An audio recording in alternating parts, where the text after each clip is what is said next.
जैसा कि आप जानते हैं कि हर एक साल मैट्रिक बोर्ड परीक्षा में ये 5 नंबर का एक प्रमेय निश्चित रूप से जाता है। तो अभी तक प्राय देखा गया है कि जो जितने भी प्रमेय पूछे जाते हैं उनमें से थेल्स प्रमेय का बार बार रिपीट किया जाता है।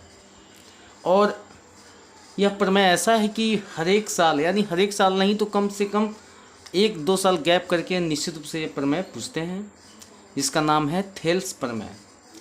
पर आज इसी प्रमेय को हम लोग सिद्ध करेंगे। प्रमेय का कोटेशन है कि यदि किसी एक भुजा के समानांतर खींची गई रेखा दो भुजाओं को जिन दो बिंदुओं पर काटे तो अन्य भुजाएं एक ही अनुपात में विभाजित होती हैं। यदि किसी त्रिभुज, यह त्रिभुज छूट गया है, तो एक त्रिभुज देख रहे हैं और त्रिभुज में DE जो है यह BC के समानांतर खींचा गया है। तो जब यह खींचा गया तो यह AB को D बिंदु पर और AC को E बिंदु पर काट रही है। तो इससे इसके खंड बन जा रहे हैं, यहाँ AD और DB, यहाँ AE और EC।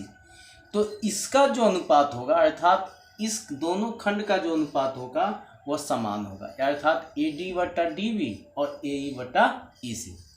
यही हमको यह सिद्ध करके दिखाना है। तो प्रमेय 5 स्टेप में बनते हैं, इसलिए हम इसको नंबरिंग करके दिए हैं कि आपको समझ में आएगा कि प्रथम स्टेप में क्या लिखना है, सेकेंड स्टेप में क्या लिखना है। तो सबसे पहले जो फिगर बनता है उसी फिगर को हम साधारण प्रतिज्ञा कहते हैं। तो हमने फिगर क्या बनाया कि माना कि ABC एक त्रिभुज है जिसमें DE समानांतर BC, यानी DE समानांतर BC है। बस इतना ही मालूम है हमको। और ये भी मालूम है कि यह जो है AB को D बिंदु पर काट रहा है, AC को E बिंदु पर काट रहा है। तो सिद्ध करना है AD/DB और AE/EC। तो जो सेकेंड स्टेप में जो सिद्ध करना होता है उसको लिख देते हैं। तीसरा स्टेप में अगर इसमें हमको कुछ रचना करना होता है, यानी अपने से इसमें चित्र में कुछ फेरबदल करना होता है, तो तीसरा स्टेप में उसको डालते हैं। तो हमको क्या करना है कि शीर्ष D से AB पर, यानी यहाँ से AC पर, देख रहे हैं ना, AC यहाँ से यहाँ, तो हम D, यहाँ पर D है तो D से इस पर लंब डालें। तो जानते हैं कि लंब जो है यहाँ से यहाँ सब के लिए यही होगा, तो हमने DM लंब डाला। फिर E से AB पर हमने EN लंब डाला। फिर B से E को मिला दिया और D से C को मिला दिया। हमने यही रचना किया, वही चीज़ यहाँ पर लिखी गई है। तीसरा स्टेप। और चौथा स्टेप में हम इसको प्रमाणित करेंगे। एक तो ये हो गया, इसको विशेष प्रतिज्ञा कहते हैं। उसके बाद साधारण प्रतिज्ञा सिद्ध करना है, रचना। 5वां नंबर में प्रमाण आता है। लेकिन जो हम इसको 1 नहीं मान करके जहाँ से हम लिखना शुरू किए हैं वहाँ से हम 1 2 3 करके मान रहे हैं। अब इसको प्रूव करने चल रहे हैं। तो यहाँ पर देखिए, मैंने 2 पार्ट में इसको 2 जोड़ा में 2 चित्र बनाए हैं। यहाँ पर ऊपर में देखना है त्रिभुज ADE और ठीक इसी के नीचे एक त्रिभुज बन रहा है DEB। तो यही दोनों त्रिभुज का हम क्या करेंगे, अब जैसे देखिए यहाँ पर A है और यहाँ पर B है और E से लंब डाला गया इस पर, EN। तो इसका मतलब हुआ कि A से लेके B तक लंब है इस पर। तो AD पर भी लंब EN ही होगा और DB पर भी लंब EN ही होगा। तो हम क्या करेंगे, यह लंब हुआ ऊंचाई और यह हो गया आधार। तो त्रिभुज का क्षेत्रफल होता है 1/2 आधार गुने ऊंचाई। तो हम दोनों त्रिभुज का अनुपात निकाल लेंगे। सीधे लिखेंगे एरिया ऑफ त्रिभुज ADE बटा एरिया ऑफ त्रिभुज DEB, यानी इस त्रिभुज के नीचे जो बन रहा है या उस त्रिभुज का नाम। तो एरिया मतलब क्षेत्रफल होता है। तो 1/2 आधार गुने ऊंचाई। तो आधार कौन हो गया, AD।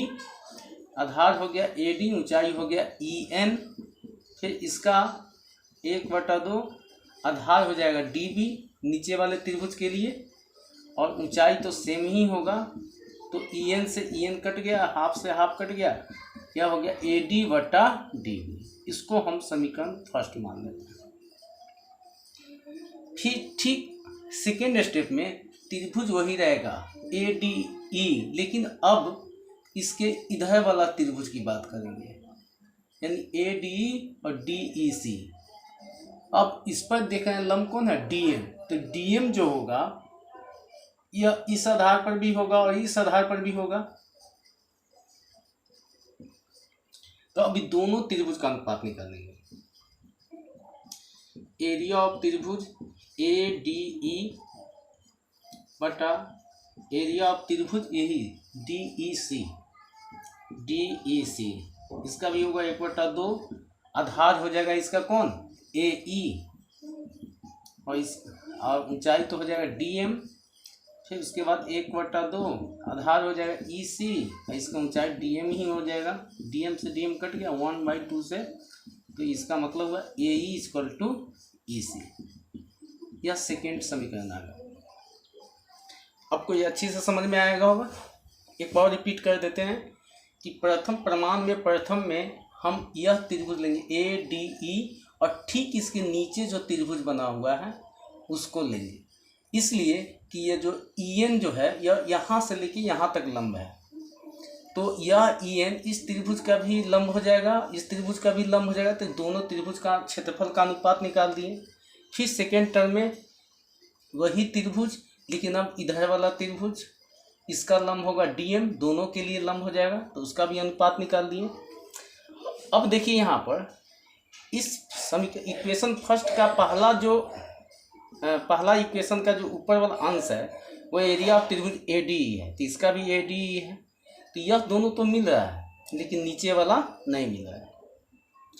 तो अब देखिए यह दोनों त्रिभुज DEB, यानी यह और यह DEB और DEC दोनों एक ही आधार पर है। दोनों त्रिभुज का आधार DE है, यानी एक ही रेखा के अंदर है, और दोनों त्रिभुज जो है दो समानांतर रेखा के बीच में है। तो एक प्रमेय होता है कि जब दो त्रिभुज एक ही आधार पर हो और दो समानांतर रेखा के बीच में हो, एक ही आधार पर बना त्रिभुज यदि यदि समांतर रेखा के बीच में हो तो त्रिभुज का क्षेत्रफल समान होता है। यह प्रमेय है, 9th क्लास में है कि जब दो त्रिभुज का आधार एक ही हो और दोनों समानांतर रेखा के बीच में हो तो दोनों का क्षेत्रफल क्या होता है, समान होता है। अर्थात area of DEB = area of त्रिभुज DEC बराबर हो गया। तो अब यहाँ पर फर्स्ट और सेकंड समीकरण देखिए, इसका अंश तो बराबर है और हर भी बराबर हो गया यहाँ से, तो इसीलिए समीकरण फर्स्ट और सेकंड से दोनों का LHS बराबर है, तो RHS भी क्या होगा, बराबर होगा। अर्थात AD बटा DB = AE बटा EC। इसी को कहते हैं थेल्स प्रमेय। यह हमेशा पूछे जाने वाले प्रश्न हैं, और यह निश्चित रूप से आप इसको कंप्लीट करके रखना है इसको।